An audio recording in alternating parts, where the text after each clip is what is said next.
Once, in the ancient world, there was a place built on an idea so ambitious it still feels slightly impossible: that all human knowledge could be gathered, ordered, and preserved in one home. This place was the Library of Alexandria, founded in Egypt during the early Hellenistic period, not long after the conquests of Alexander the Great. It did not begin as a single building filled with shelves, but as a vision, a belief that understanding the world required collecting the voices of many cultures, not just one. At its heart, the library was part of a larger institution called the Mausion, a temple dedicated to the muses, the patrons of art, science, and memory. Scholars lived and worked there, supported by the state, free from the demands of ordinary labor. Their task was simple in description and enormous in practice: to read everything, compare everything, and understand how the pieces fit together. Texts arrived from across the Mediterranean and beyond: works of mathematics from Greece, astronomical records from Babylon, medical treatises from Egypt, philosophy from India, histories, poems, legal codes. Knowledge was not sorted by prestige or origin. If it explained the world, it belonged. The librarians pursued this mission with startling intensity. Ships entering Alexandria's harbor were searched for books. Any manuscripts found were taken to the library, copied by hand, and studied. Often, the original texts were kept, and copies were returned to their owners. The goal was not politeness, the goal was completeness. This hunger for knowledge shaped how the library thought. Scholars did not merely store texts, they argued with them.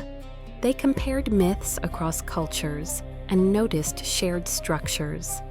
They examined different explanations for natural phenomena and asked which held up best under observation. They calculated the size of the earth, mapped the stars, classified plants and animals, and debated the nature of motion, matter, and time. What made the Library of Alexandria remarkable was not just the quantity of knowledge it gathered, but the method it encouraged. Ideas were not sacred objects to be preserved untouched. They were tools to be tested, refined, and sometimes discarded. In that sense, the library functioned less like a vault and more like a living mind. Yet the library also contained a quiet paradox. It sought to preserve everything, but preservation required choice. Texts had to be copied, summarized, categorized. Decisions were made about which versions were authoritative, which interpretations were strongest. Even as it tried to hold all knowledge, the library shaped knowledge by filtering it through human judgment. Over time, stories about the library's destruction grew larger than the library itself. Fires, invasions, neglect. No single dramatic moment neatly explains its decline. Instead, it seems to have faded in stages, eroded by political instability, shifting priorities, and the slow unraveling of the systems that supported it. Knowledge was not destroyed all at once, it was allowed to slip away. This gradual loss is part of what makes the Library of Alexandria so haunting. It was not only a casualty of violence, but of indifference. When scholars were no longer funded, when copying ceased, when maintenance faltered, the world's greatest experiment in shared understanding quietly unraveled.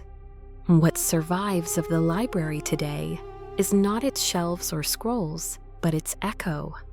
The idea that knowledge should be collected, shared, and preserved across borders did not die with it.